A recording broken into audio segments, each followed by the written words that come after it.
Good day, friends. I hope you're doing really well. And honestly, when I put up on just like a little, colored little graphic here yesterday about joy and boundaries, I didn't really fully recognize what I was putting out there for you all until later yesterday when I was like, oh, did I actually even write that? That's so interesting that I would choose that, or maybe you chose me to speak on this week here in the United States. It's, you know, uh, it's U.S. Thanksgiving, and I thought maybe those are things that we need to be talking about this week in terms of our recovery and our relationship with people and what that means for our maybe sense of what we're grateful for and thankful for this year. Now I know a lot of you watching this maybe in a really hard time in your life or having a hard time with a lot of different things.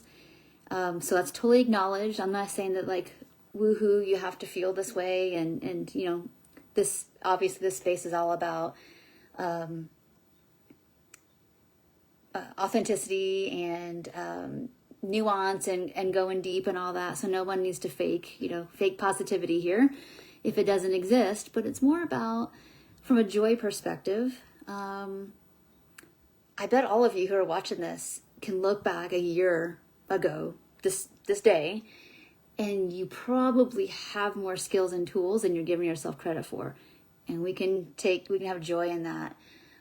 Maybe you're at a more improved level with your recovery. Maybe your hunger and fullness is better. Maybe you just have more insight.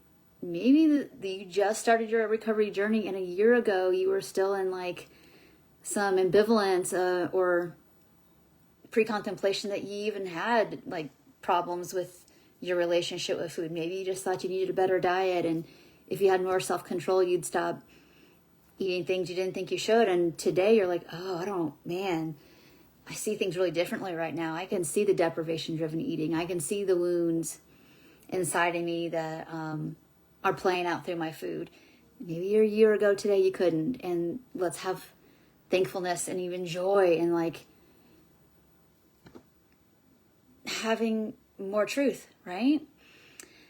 And the other part of this is I said the word boundaries. And sometimes, again, we're all working hard through our issues here, probably with our families of origin or other things that have happened that, maybe for some of us we are talking straight up abuse and horror. And for some of us, there's just a lot of emotional immaturity and neglect. And in some cases, we're trying to make amends and doing repair work or receiving repair work. And some of us, it doesn't feel like this year, that's not the year for that, or maybe it's never going to happen, whatever. So this isn't always the easiest time. And we mostly think of boundaries in that kind of way of like you getting clearer and clearer on your values with food and body and health. And there's only so much of certain kind of talk or attitude you have capacity for, and you have to have boundaries with people with that. And a lot of you are doing that really great work and trying to do it in grace and humility and not being demanding about it, but just like, this is, for me to be able to, connect with each other. It's really hard to connect with you when you talk to me this way or you talk about bodies this way. So I think it's just really important that good work you're doing, no matter how hard it's going or slow it's going, it's still good. We do teach people how to treat us. And if we do it especially in love and patience and mercy and grace, an outcome that definitely is healthier for you is going to land, regardless of what that may end up being. But the other set of boundaries is, and these were the hardest for me actually, was learning how to have my own back and keep my own commitments to myself, right? And that can be as simple as like not overscheduling. If I made a commitment to someone to help rebuild some relationships and connections, I need to keep that, maybe regardless of my feelings, of course, if that's a safe experience, of course, or a safe environment, whatever. But I think those are important things. Like, can you have your own back? And so boundaries with ourselves, meaning if you say you're going to show up in a certain way for yourself, it's important that we do it, because again, we are rebuilding trust not just with others, but also with ourselves. And, you know, we're all working so hard here, having interoceptive awareness and body trust. And then,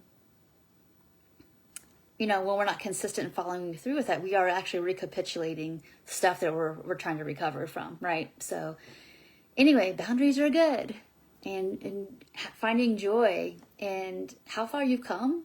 This, you know, especially I know this is a food related holiday, and it can be really, really hard, but I bet you, just for the fact that you're watching this video, you're a person who is on some kind of growth journey, and who you are right now is definitely not the same person you were 2 weeks ago or 2 years ago or whatever it is. And have joy. You know, there's a lot to be said for that. Even if this week you end up not eating or planning or keeping boundaries the way you wanted to, it's not like you're out of awareness of that. And they're not saying this stuff to go back, talk to your, you know, trusted people, journal, whatever you need to do to get clarity about, like, where did the wheels kind of fall off, or where did you get hijacked, essentially. And we try again. It's okay.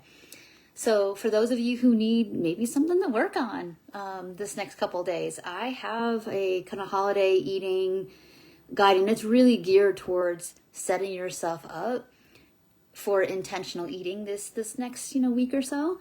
And you can also be used for other upcoming holidays as well, but it's mostly geared toward this one because it's probably the biggest food related holiday and the one that, you know, I do the most prep with clients around usually. So I would love for you to receive it. There's no charge. It's free.